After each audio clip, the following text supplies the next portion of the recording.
Welcome to Study Session 8, African Metaphysics. In this study session, we will explore some African metaphysical worldviews.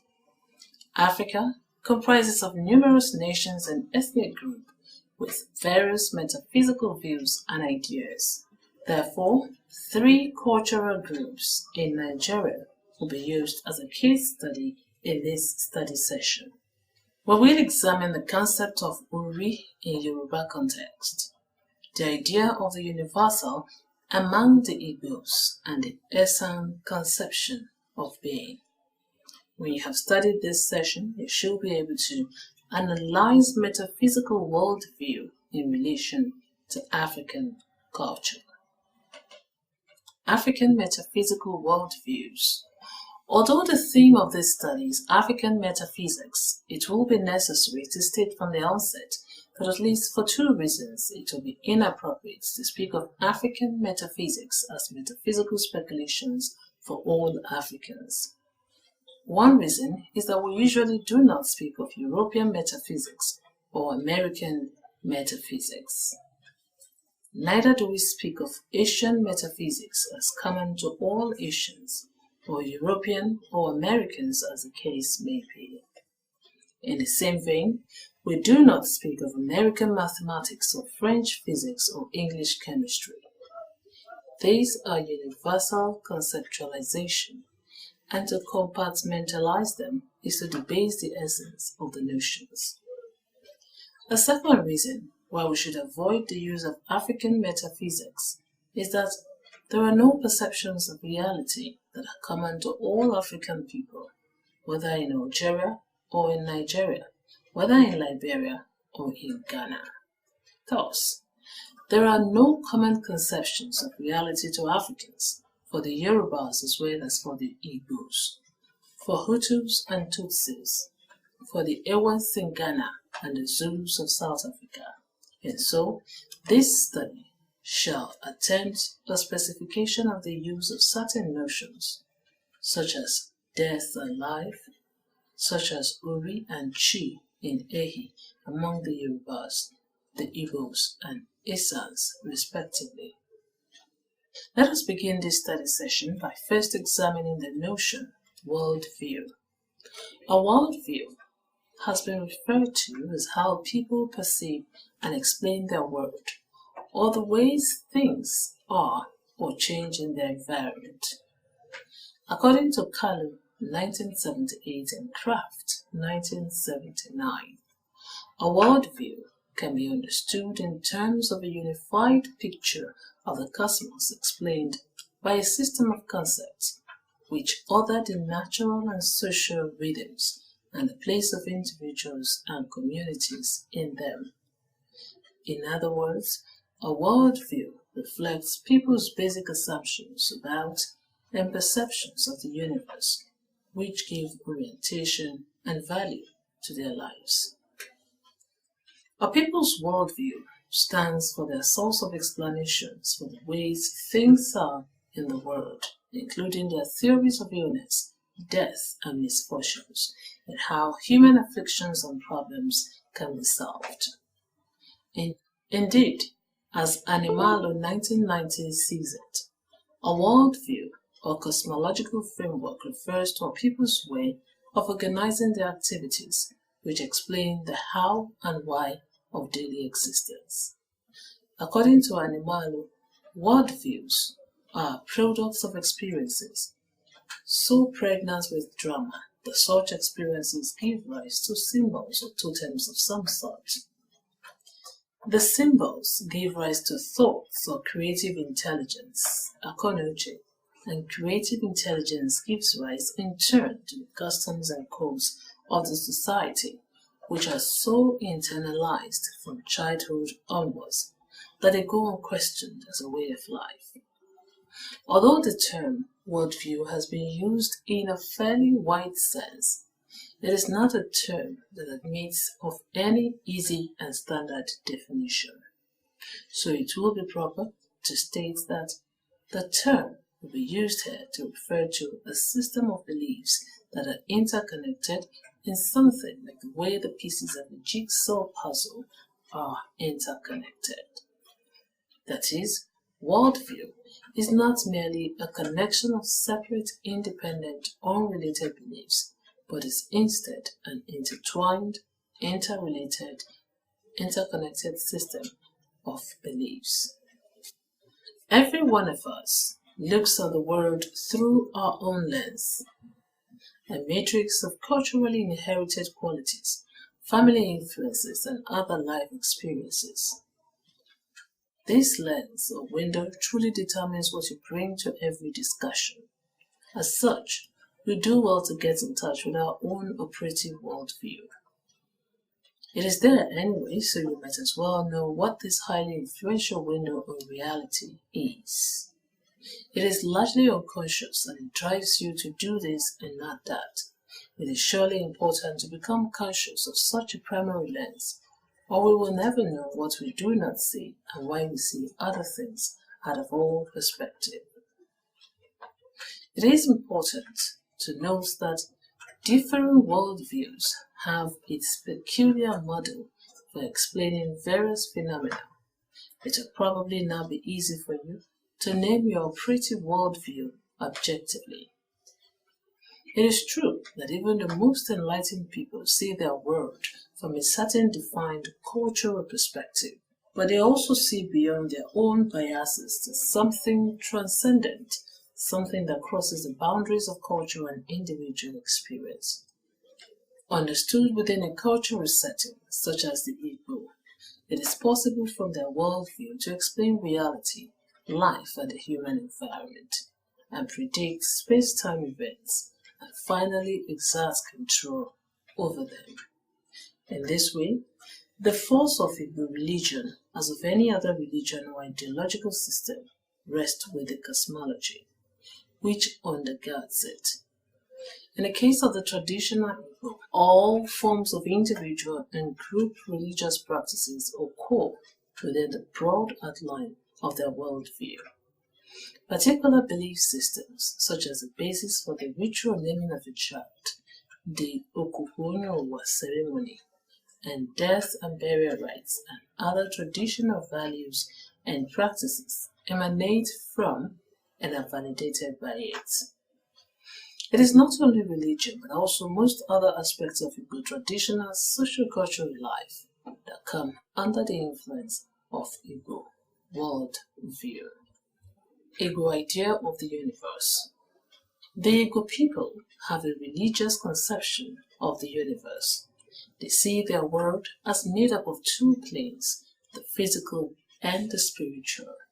Igbo worldview, however, abhors the tendency to a digital categorization of things. They believe that there is a dual traffic and interaction between the inhabitants of the two worlds.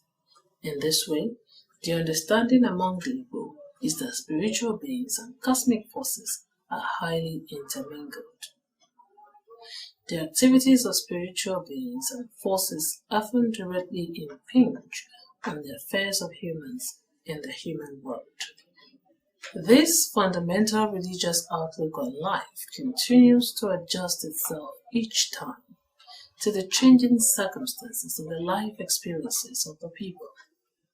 In a religious worldview, the human world is three-dimensional: the sky, the earth, intricately woven with water, and the spirit ancestral world. Each of the three dimensions operates as a vibrant reality or a place of habitation, with all three interconnected or contiguous and continuous in a non-hierarchical manner. This means that in such a worldview, although the Supreme Being is believed to live in the sky, and major divinities such as lightning, thunder, sun, and moon are near him, there is nothing to suggest that the ancestors who live in the ancestral world are inferior. Supporting the earlier observation, Ejizo asserts that analytically, a structure of Igbo perception of the universe in terms of space presents a picture of three-tiered arrangement in consonance with popular intuition. There is the sky above, Igwe, then the earth, Allah, and finally we have the underworld, Imeala. Each of these layers is thought to be densely inhabited. Perceiving the world in this way, Igbo cosmology understands the sky as a supreme being that is Chukwu's palace. He is believed to dwell there with a host of powerful divinities and primordial beings like Anyanwu, the sun god, Amadioha, the god of thunder, Igwe, the sky god. In the same way, some local major divinities are equally believed to live in the sky as well. The earth's surface is seen as the abode of human beings. The earth deity, minor divinities, and personified nature forces. Finally, ancestral spirits, myriads of the disembodied spirit, and other personified forces, some of which are malevolent and capricious to the living, populate the underworld. One important characteristic of this special ordering of reality in a worldview is the due recognition extended to the exalted position and power of the preternatural order and super-sensible beings over humans and the material order. Furthermore, in Igbo worldview, the human world is perceived as a mirror of the spirit world. In this way, the traditional Igbo cosmology inspires and sustains a religion that is this worldly affirming. Seen in this way and knowing that human life and the general welfare of the human world are the central focus of attention, the primary thrust of most religious activities among the Igbo is geared towards the enhancement of human life and the promotion of human beings' total well-being. Thus, influenced by such anthropocentric cosmology, slaves used to be buried alive with their masters so as to continue serving them in the spirit world. In such a cosmology, the human world itself is seen as an alive or dynamic universe that humans share with a host of malevolent human spirits such as witches and sorcerers, guardian spirits of various professions such as hunting, fishing, farming, and so on, animal spirits, evil spirits, and the earth goddess.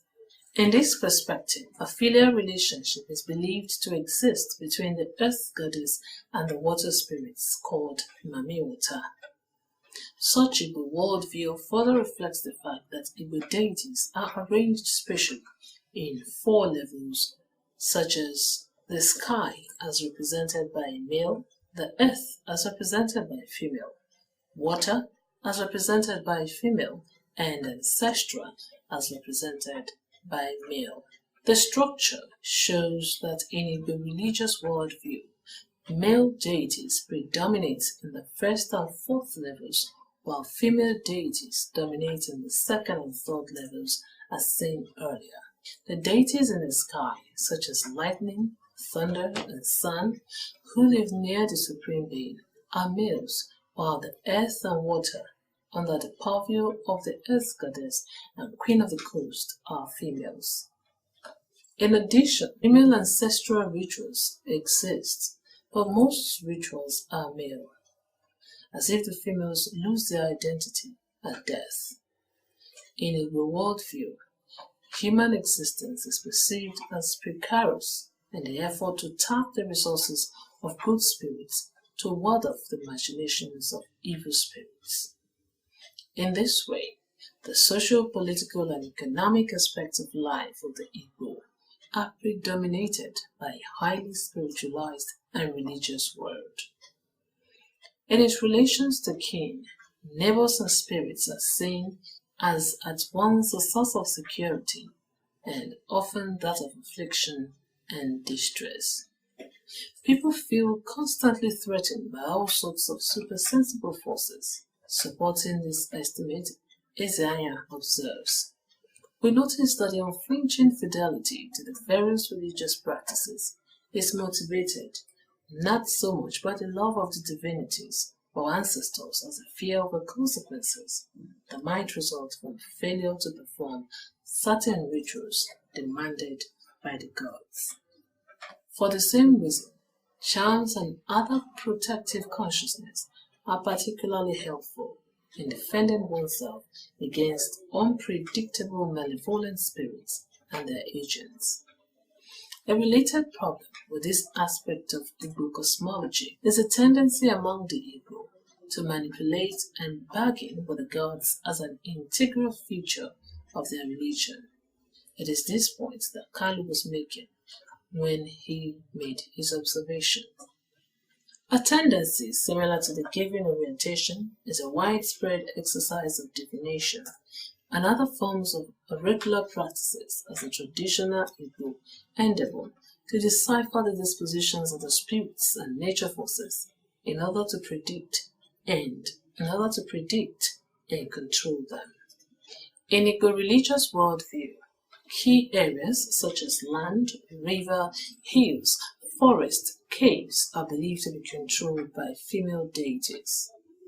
Such sites are also connected with agriculture, fertility, morality, mores, beauty, and blessings.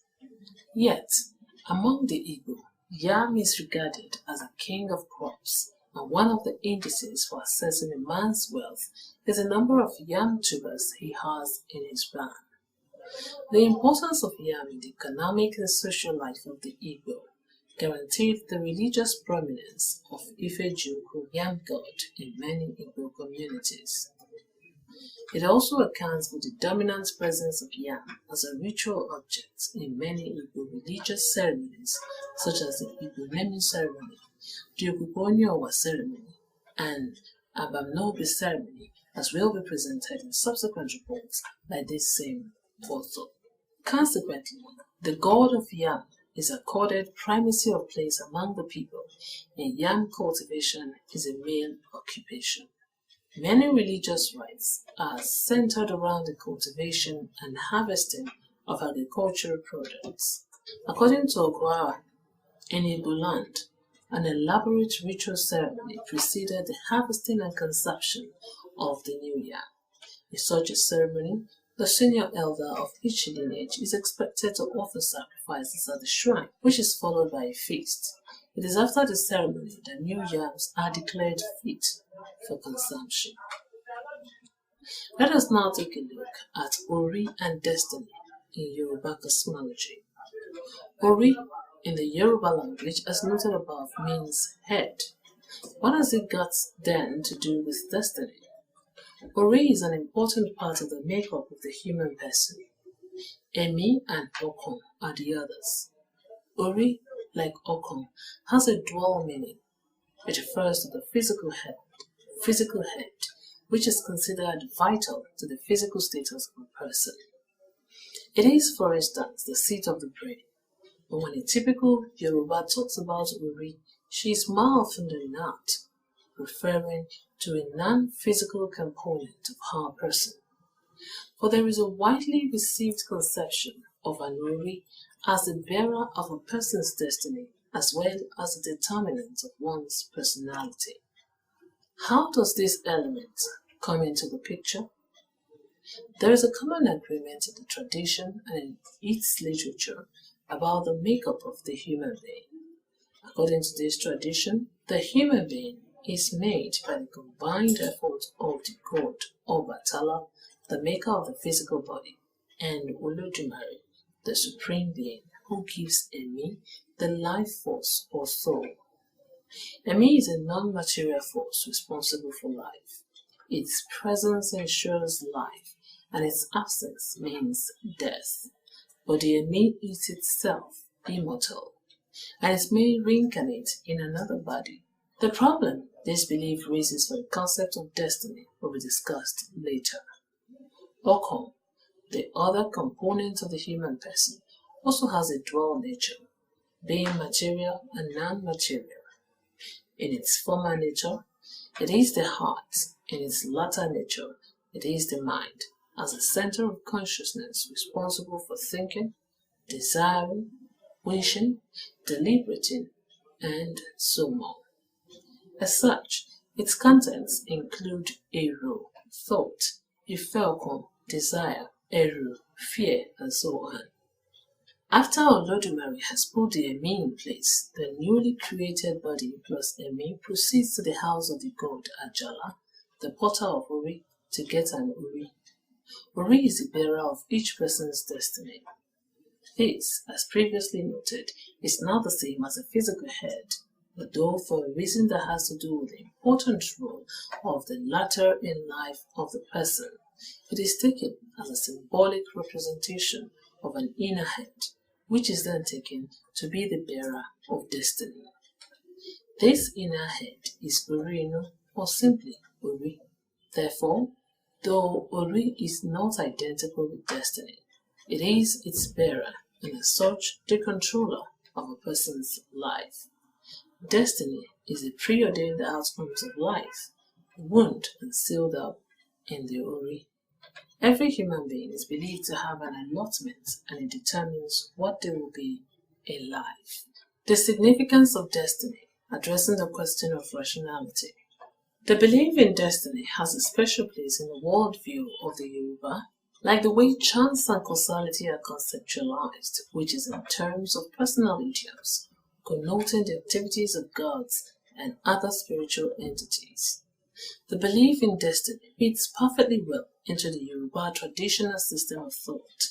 Furthermore, if one explores it carefully, one discovers its rationale. There is no doubt that the belief serves a purpose. It is to assure human beings that they have a role to play in the world, even if it is an assigned role. There is implied further the assurance that they are not alone, all by themselves, because that role has been endorsed by the deity. There is finally the assurance that their lives have a meaning, which is encoded in the message of destiny. Two lessons are accordingly drawn. First, people should not worry unduly about failure, since that may be their destiny. But second, since destiny may be just an indication of potentiality, they should not be complacent either.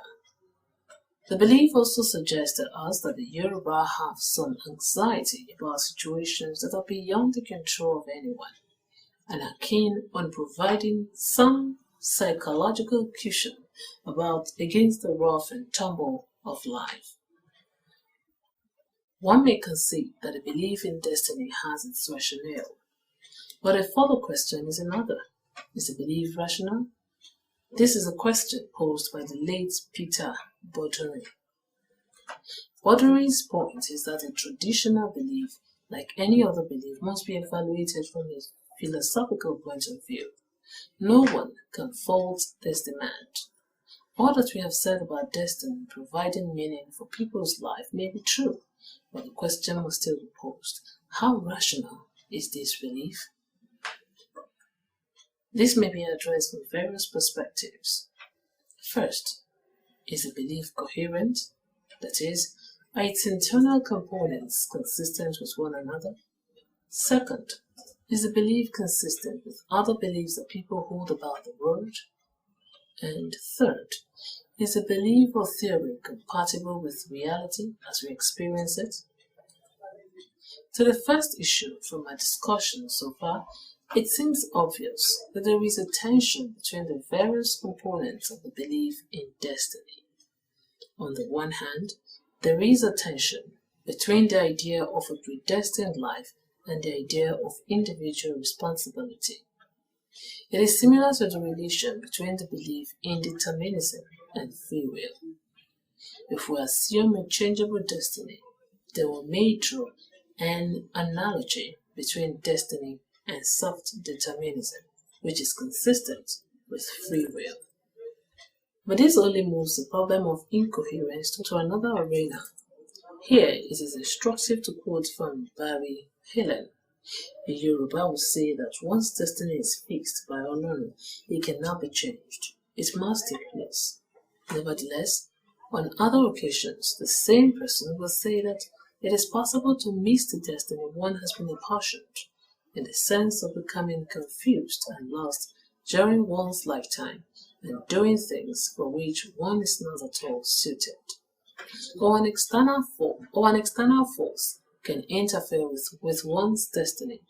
Neither of these is entirely consistent with the belief that one's destiny is fixed, it is unalterable, and must take place.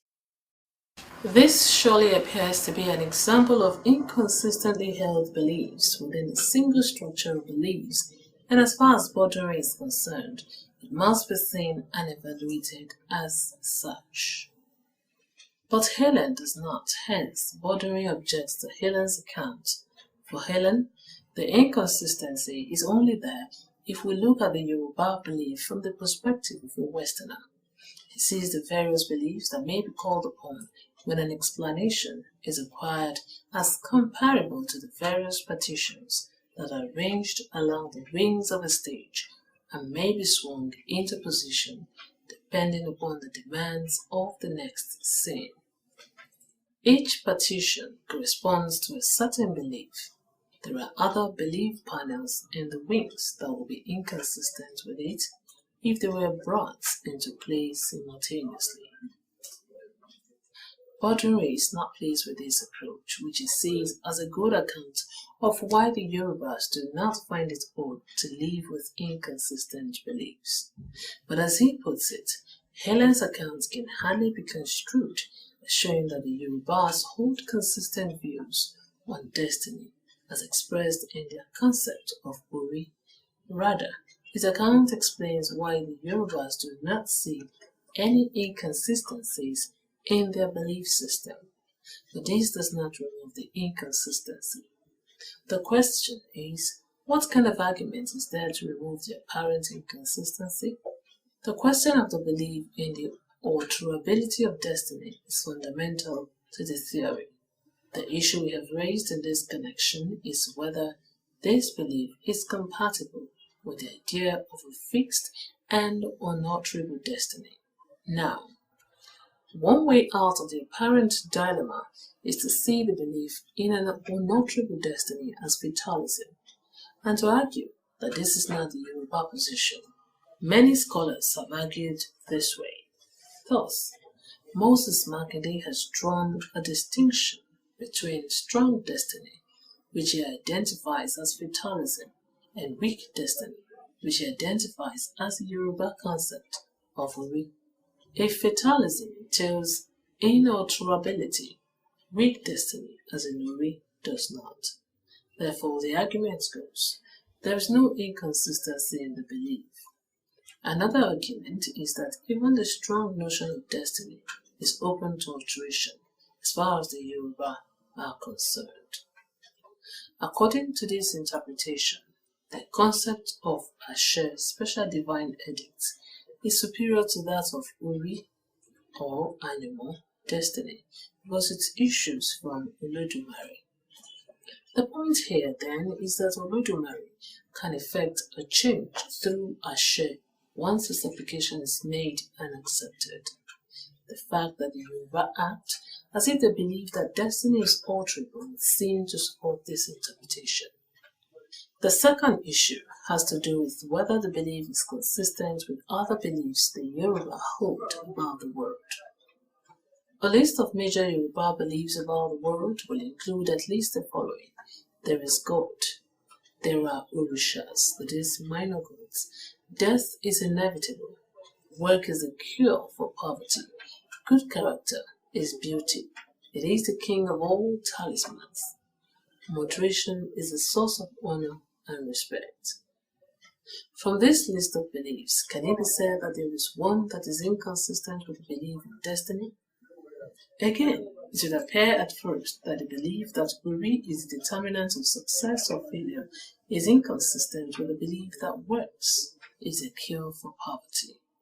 However, as observed, the Yoruba acknowledges the importance of hard work in the realization of a good destiny. That is why ese, leg, and owo, hand, are brought into the picture. The meaning of this is that both the hand and the leg are important instruments in the realization of one's destiny. Therefore, it might appear that there is no conflict between the two beliefs. The third issue is whether the belief or theory is compatible with reality or practice as we experience it. For instance, since the theory of destiny suggests that one has a preordained allotment before coming into this world, one possible practical implication is resignation. Yet, in practice, no one adopts a philosophy of resignation. Does this suggest then that the theory is incompatible with our practice? Again, one way of addressing this issue may be to call attention to the complexity of the theory of destiny with its inbuilt correctives. Destiny does not, even in theory, imply resignation. One might argue because the notion is one of potentiality.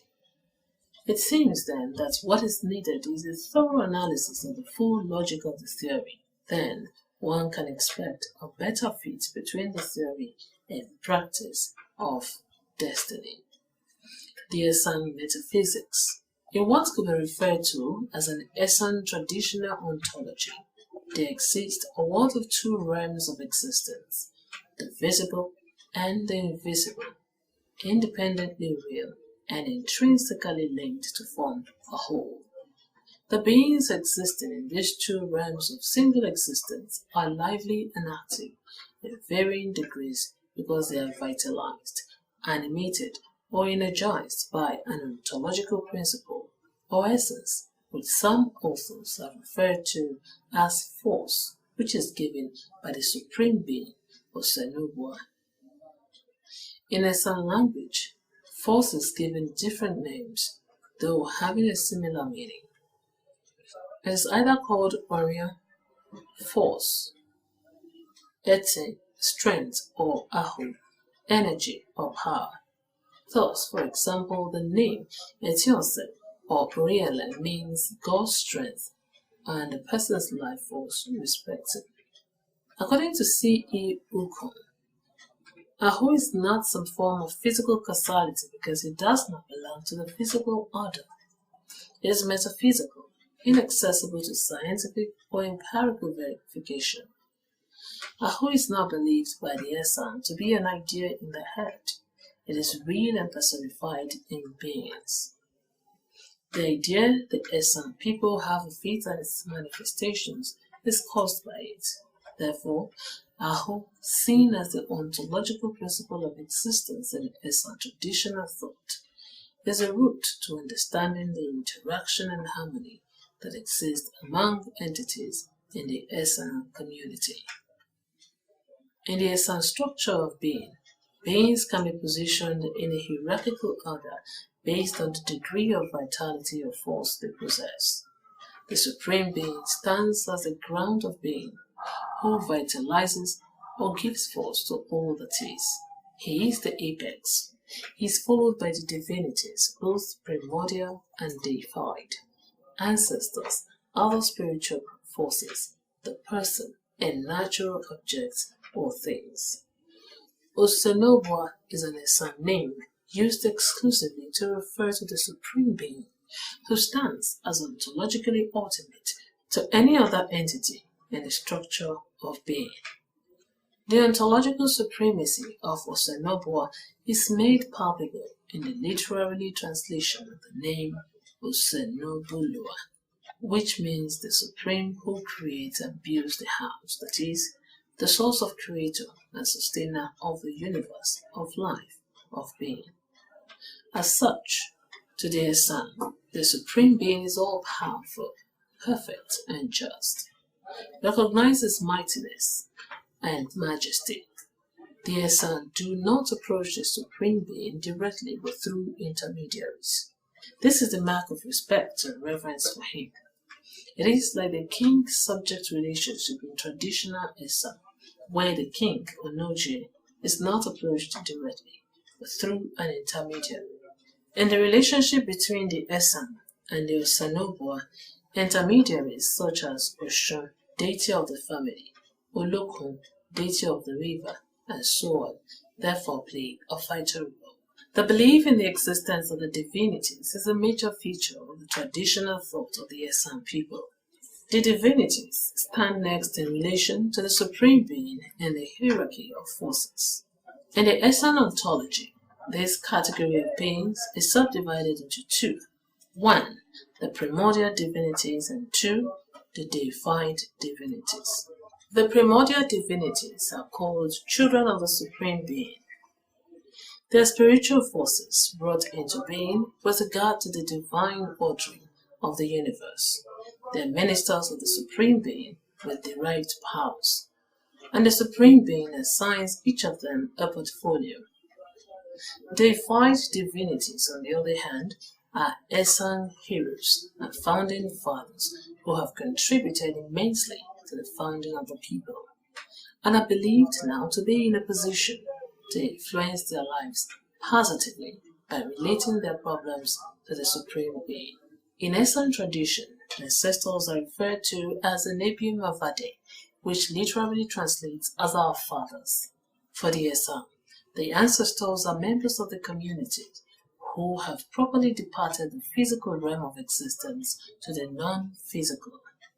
They are those who have completed their course here in the land of the physically living and have gone to the spiritual abode of the physically dead.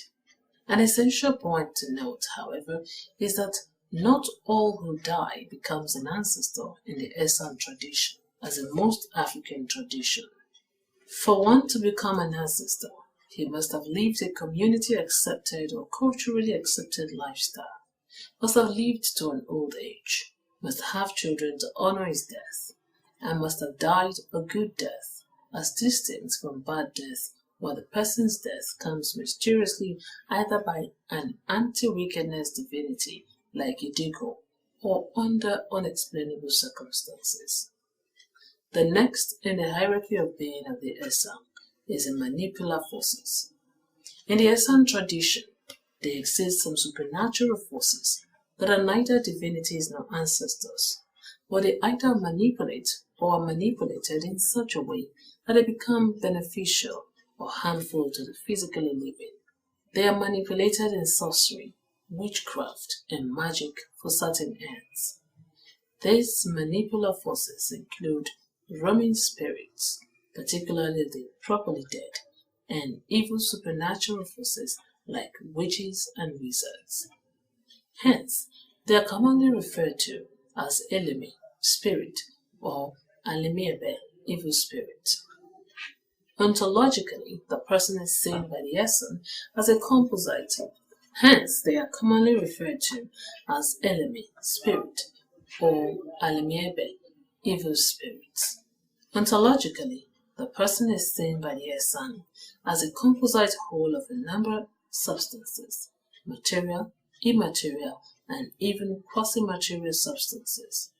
The person is made up of Egbe, physical body, Elemi, spirit, Oko, mind, Ohime, destiny, and Ehi, destiny guardian.